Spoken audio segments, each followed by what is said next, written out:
Welcome back to 30 Days of Photoshop. Today we're going to show you how to add type to your photos. Hey there, welcome to Phlearn. My name is Aaron Nace. You can find me on phlearn.com where we make learning fun. And in today's video, as a part of our 30 Days of Photoshop series, I'm going to show you how to add type to your images. Now, we're going to go through the type menu and show you many different things that you can do with your type, like choosing your font face and your font weight, and the different way you can format your fonts to look great together. We'll show you how to align several different layers of type, making everything look cohesive, and even how to make type integrate into your photo by cutting out your subject. We got a great tutorial for you. Let's jump into Photoshop. So here's our sample image. You can actually download this on phlearn.com. Just follow the link in the description right down below. So the first thing that I want to do is create a bit of type that actually integrates into our image. So I'm going to hit T for the type tool. Now with our type tool, I can actually click and hold on it, and we have a few different type options: a horizontal, a vertical type tool, and basically these just make selections out of your type, which I don't really use because you can always make a selection out of any layer. I'll show you how to do that in just a second. So we're going to just choose horizontal type for now, and I'm just going to type in IQ, which is going to be the title of our made-up magazine here. Okay. Let's go ahead and hit this checkbox right up here at the top, and then take a look at the different settings that we have for our type. You can get to these in a couple of different ways. If you're using the latest version of Photoshop, which at the time we're recording this is Photoshop 2020, you can actually open the property window, and let's go ahead and expand this out. You actually have a lot more information in the property window when it comes to type. You have your character menu, paragraph, and type options built right into the property menu. If you're using an older version of Photoshop, you're going to want to use the character menu. There we go. Let's go ahead and pull this out. And you're going to want to use the paragraph menu. Let's go ahead and pull that out as well. I'm going to go ahead and keep those here visible so we can work on them throughout this episode. So here in our character menu, this is first start where we're going to choose our font face. Now, if you are an Adobe Creative Cloud subscriber, you automatically have Typekit. That's a new addition as well. And you have access to thousands and thousands of fonts. So they're very easy to add. Let's show you how to do it. So to add new fonts, simply click right here on your font faces and go to More Fonts from Adobe Fonts. That's actually just going to bring up a web page. You can sign in and add fonts, and they automatically port into Photoshop. So here we're going to choose Lado. This is one of my favorite fonts. Lado, we have different font weights here. So we can go everything from a hairline, which is just a very thin font, all the way down to black, which is a very thick font. Now we have all types of different options as far as our spacing goes. Our spacing between our letters, here we go, our leading as well as our kerning, and we can choose the height and width of our individual characters. Generally, I stay away from these. I prefer not to stretch any of the characters vertically or horizontally. You can just add more space to them. That tends to look a little bit better. Here we can also have different options for a faux bold. We can do a faux italics, all caps, drop caps, underline, cross through, things like that. And we have some options for our ligatures and how the fonts are actually rendered. Now, here in our paragraph menu, we can left align, center, and right, and decide how larger paragraphs are actually going to render. But I don't tend to not write like long paragraphs in Photoshop. Generally, I'm just doing words. So let's go ahead and delete this lorem ipsum. Okay, whenever you create a type, it just creates a new layer. So if you want to delete it, just click and drag it to the trash can, and you're good to go. So in this case, I have IQ. This is going to be our IQ magazine. So I'm going to go ahead here where we have our font size. Now you can choose existing font sizes here, but you're going to see that they're way too small in this case. So we're just going to go where it says TT, and I'm going to click and drag this to the right, which is just going to make this a little bit larger. There we go. So as it gets a little bit larger, I can also decide my spacing between my letters. So if I go to 0, we can see the spacing in between letters is a little bit more standard. I can increase the amount of spacing, and I can decrease it. Let's go to -50 here. Actually, -75. I want these to be pretty close. Okay, that looks good. Now, I want this to be behind my subject. I want to integrate it kind of like a magazine ad. So it's actually really easy to do. What we're going to do is make our layer invisible by clicking on the eyeball here. And then in this case, because I have a simple background, I'm going to use my magic wand tool. So hit W for the magic wand tool, and then I'm going to click here in the background. Now, in this case, you can see it didn't select all of the background, so I'm going to hold Shift, which allows me to add to my selection. There we go. So I'm just clicking a few times here in the background. All right, fantastic. And as long as it's not selecting my subject, I'm happy with this and we're good to go. So that actually looks pretty good. I've selected out quite a bit of my background, and now I'm going to go ahead and turn this text layer back on again.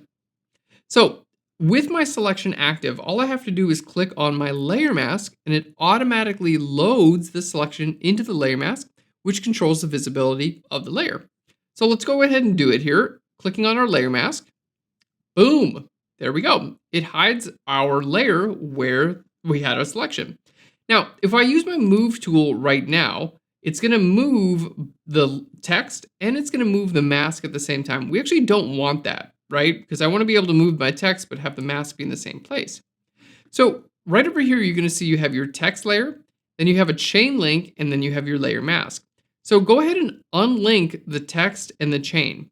That way you can click here on your text and move your text around and the mask stays in the same place.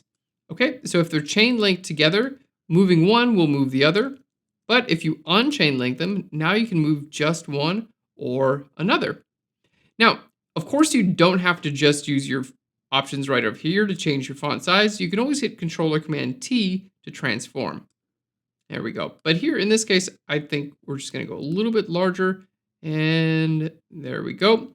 I think the real key to do this is to be able to read everything. You know, I wouldn't want to do like something like this because you would not see that that's a Q unless you had like other letters in there that made it super obvious. So in this case, let's go ahead and bring it up. You know what? I'm going to go a little bit larger with it. There we go. Nice and large. I want to go a little bit larger even. All right. Now it's actually not getting any larger, so you can hit Control or Command T and then just transform it as it's like it would be a regular layer. All right. There we go. Looking pretty good.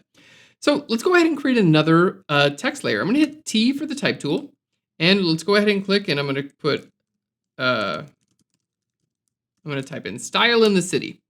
So now I want this to be here on the bottom.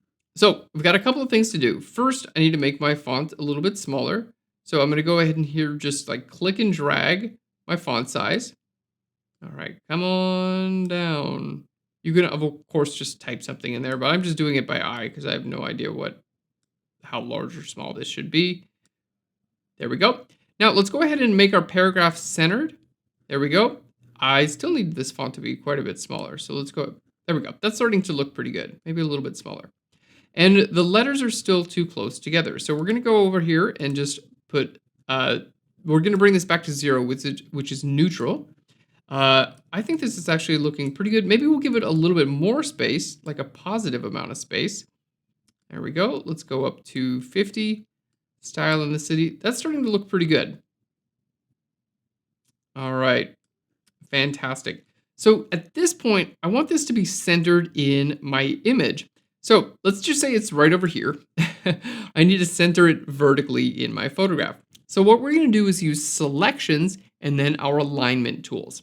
So with our selection, to start off, I basically want to make a selection of everything because I want to align this text to the entire image. So I'm going to hit Control or Command A, which selects all. Okay, you can also go to Select and down to Select All. There we go. Now I'm going to align this text to the entire document. So go ahead and click on your Move tool, and when you do, you're going to see different alignment options right here on the top. So for instance, I could align on the center, left, right. I can go top, middle, and bottom. So if I wanted it in the exact middle, I would just click on middle vertical and middle horizontal. Okay, and I could put that down on the bottom if I wanted. Looking good. Let's go ahead and deselect this. I don't want it to be all the way on the bottom.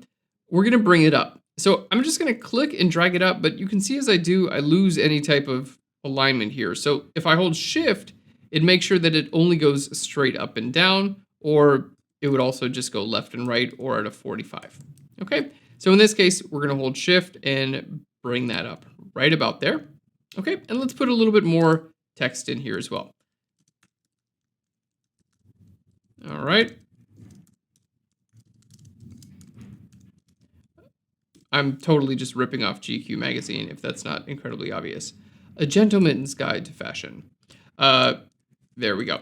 Now, this Gentleman's Guide to Fashion, I want this to be under the main text here, okay? But I also want to lower the font weight a little bit. Using different font weights within the same font is a great way to get more variability because oftentimes, like if I choose a totally different font, right? Like I'm going to choose, you know, I don't know, whatever. I'm just randomly picking a font. It's relatively difficult to find two completely different fonts that actually work really well together. So what I like to do instead is just choose different weights of the same font. So let's go back here into the font I was just using, which is Lato. And then here I can just choose a different weight. So if I want to go to a different font weight, like black, I can do that. Or I can do hairline. There we go. And you can see by using these different font weights, we actually have some different effects. Now, at this point, I can't really read what's going on there. So we have a few options.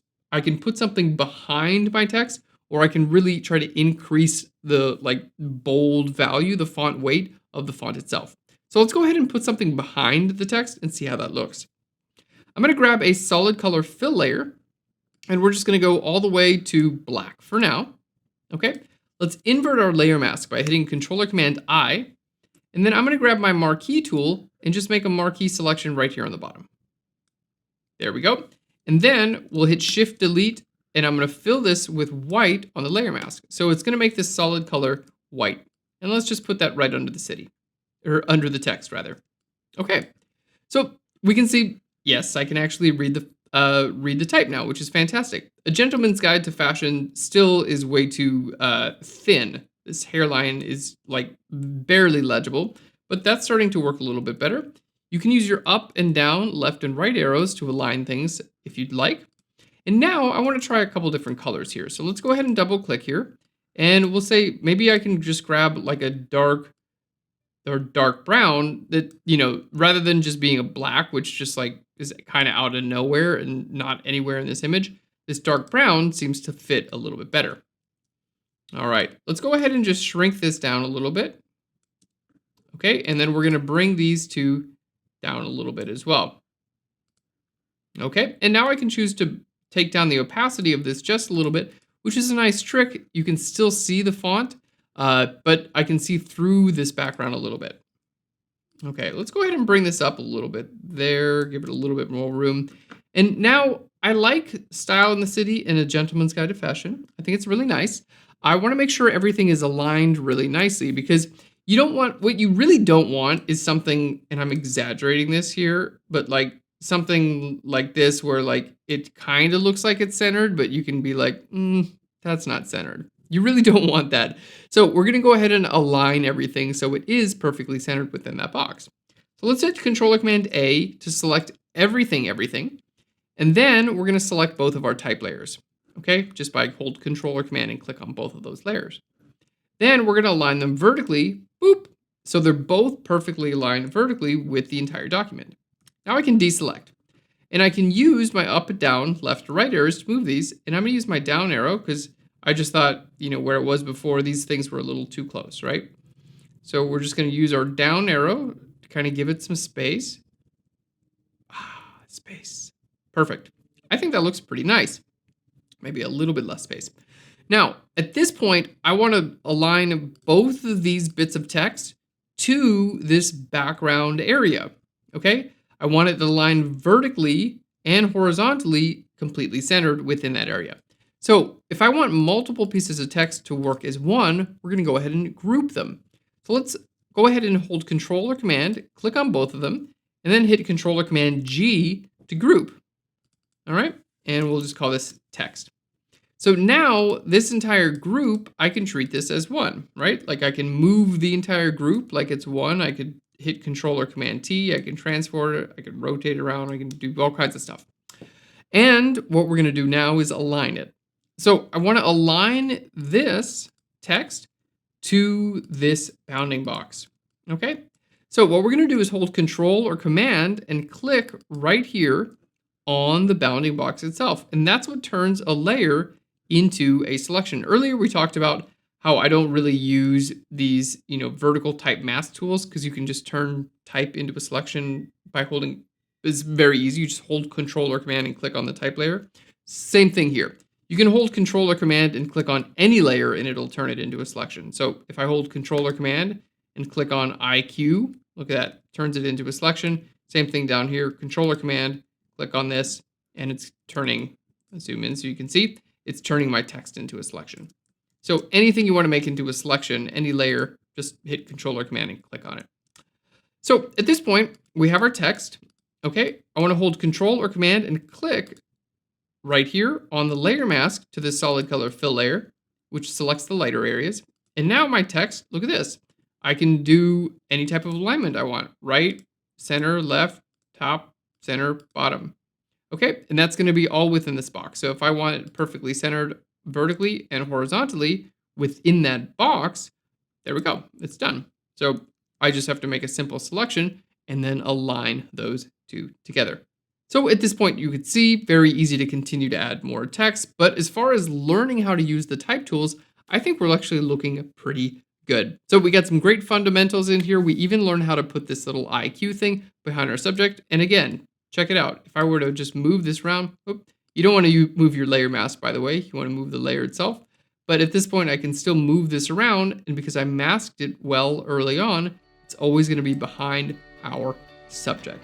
Thank you so much for watching. I hope you enjoyed this as well as the rest of the 30 days of Photoshop series. If you haven't already done so, be sure to sign up because you get a calendar with all of the schedule. You get all of the sample images that you can download and follow along with the tutorials, and bonus little goodies that you only get as a part of the 30 Days to Photoshop series.